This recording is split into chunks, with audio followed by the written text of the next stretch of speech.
Hello everyone, welcome to Shivansh Karthikeya vlogs. So ఈ దసరా శరన్నవరాత్రుల్లో ఈరోజు 11th day అనమాట, అంటే విజయదశమి.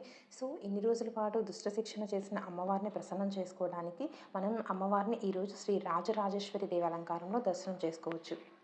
ఈరోజు మనకి అమ్మవారు పరమేశ్వరుని యొక్క అంకమును ఆసనంగా చేసుకొని చేతిలో చెరుగడ, అలానే చిరునవ్వుతో ఎంతో ప్రకాశవంతమైన రూపంతో ఆ జగన్మాతను మనం దర్శనం చేసుకోవచ్చు అనమాట.